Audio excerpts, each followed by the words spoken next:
Hello, David Goyette, National University, Academy of Health Sciences, College of Extended Learning. Continuing discussion on World War II.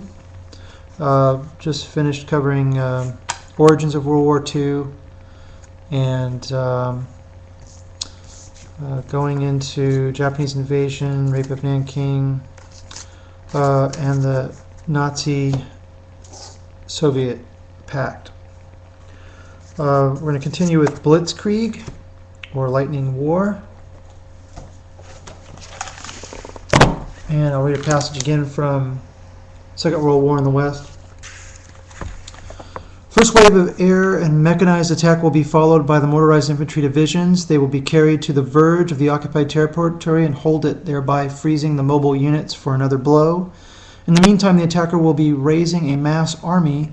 He will do his best to launch the great blow and suddenly as to take the enemy by surprise, rapidly concentrating his mobile troops and hurling his air force at the enemy. The armored divisions will no longer stop when the first objectives are reached. On the contrary, utilizing their speed and radius of action, they will do their utmost to complete the breakthrough in the enemy lines of communication. This was Heinz Guderian's blueprint for the Blitzkrieg in 1935.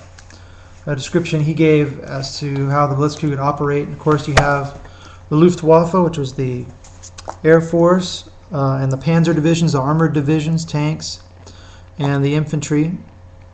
The Germans, with their Blitzkrieg, invaded Poland unannounced on September 1st, 1939. Their strategy included a preemptive air attack, again the Luftwaffe was their air force, to weaken resistance, followed by land forces or panzer armored units, columns which were fast and mobile. German forces subdued enemies in the west within a month. At that time, Soviets suppressed any problems in the east in accordance with the Nazi-Soviet pact. At this point, the Nazi-Soviet pact, or the non-aggression pact, had not been broken by Hitler and the Nazis, so the Soviet communists were not acting against Hitler. They were working alongside him, not very aggressively, but working alongside him nonetheless. The sudden success of Germany's Blitzkrieg approach was the shock to the rest of the world, especially France and Great Britain.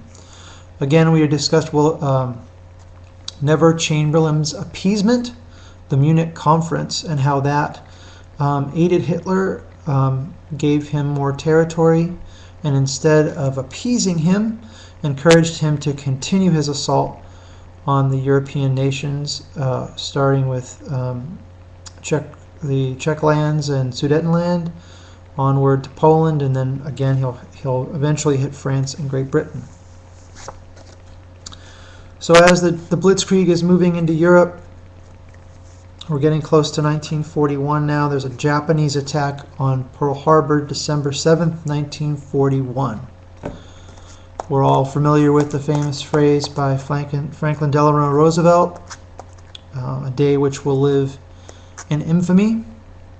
In an attempt to destroy American naval forces in the Pacific, Japan attacked the U.S. naval base at Pearl Harbor, Hawaii, on December 7th, 1941, Ford Island. President Franklin D. Roosevelt called it a date which will live in infamy. Japanese pilots took off from 6 aircraft carriers and attacked in 2 different waves. They disabled 18 ships, including the Arizona, which took a bomb right down its smokestack. Destroyed 200 others. The only exception being aircraft carriers not at the base at the time. December 7th, 1941, Hitler and Mussolini declared war on the United States, of course on the same day that Japanese struck Pearl Harbor. The United States responded by joining the Allies. Again, we went over the Allies: France, Great Britain, eventually the Soviet Union, Australia, New Zealand, and Canada. Around this time, of course, the Nazis are moving into Europe, part of the final solution, as it was called by the Nazis, the extermination of the Jews. The economy was poor, and after with the Treaty of Versailles putting the blame for World War I firmly on the Germans, their economy plummeted.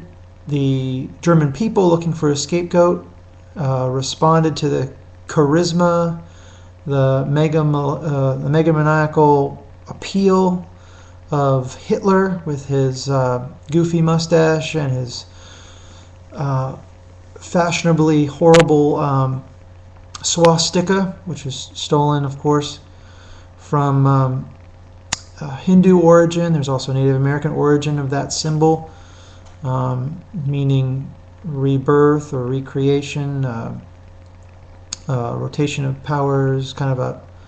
But he takes the swastika and puts it on that white circular field on a red flag, and it becomes a symbol of the Nazi Party. And the final solution, which is to round up the Jews, gypsies, homosexuals, even jazz musicians, artists who Hitler doesn't like. Hitler was fancied himself a painter and a man of culture and a very conservative origin. So if it wasn't naturalistic painting, if it wasn't art of the most classic sense, if it was art that was unique, or music that was unique in any fashion, of course, jazz. And at that time, expressionist artworks were considered Art de Kunst, or degenerate art. Those artists were rounded up and killed along with the rest of those people if they could be found. Hitler even rounded up Emil Nolde, a member of his own Nazi party, who famously painted a blue cow that Hitler didn't like. And of course, if Hitler doesn't like your art, or doesn't like the way you live your life in a particular conservative fashion, he will round you up and kill you. He was not by any means a social liberal when it came to art and fashion. It had to be his way. This is all moving towards the most horrific act of the 20th century, 1900s, the Jewish Holocaust. 9 million people overall, 6 million of whom are Jews. Nazi regime killed over 6 million Jews, an additional 5 million Slavs, gypsies, homosexuals, communists, and other undesirables, a total of 11 million people. A human disaster on the previous unknown scale. The genocide was assisted by the historic acceptance of anti-Semitism in Europe. German invasion of the Soviet Union in June 1914 opened the door for the release of SS Einsatzgruppen, or action squads. There's also a word Lebensraum, which means living space. We have to find a place for all our blonde-haired, blue-eyed people, so we need to use the Einsatzgruppen, or the action squads, to make Lebensraum, living space, this all became their nationalistic banner, which killed an entire population of Jews in nearly acquired territories. In 6 months, the squads had killed 1.4 million Jews. Final solution, a plan to kill the Jews in Europe, was discussed by leading Nazi officials at the Wannsee Conference, WANNSEE, Wannsee Conference, January 20th, 1942. All remaining Jews were to be evacuated to death camps in eastern Poland. Camps at Auschwitz, Belzec, Treblinka used methods such as gassing, electrocution, flamethrowers, phenol injections, machine guns, and hand grenades. Nuremberg trials held after World War II to try the Nazis for war crimes against humanity. Nuremberg trials. That concludes the discussion of Blitzkrieg and Jewish Holocaust and the war starting into Europe. I'm going to pause it now, come back with the dropping of the atomic bomb and the end of World War II. Stay tuned.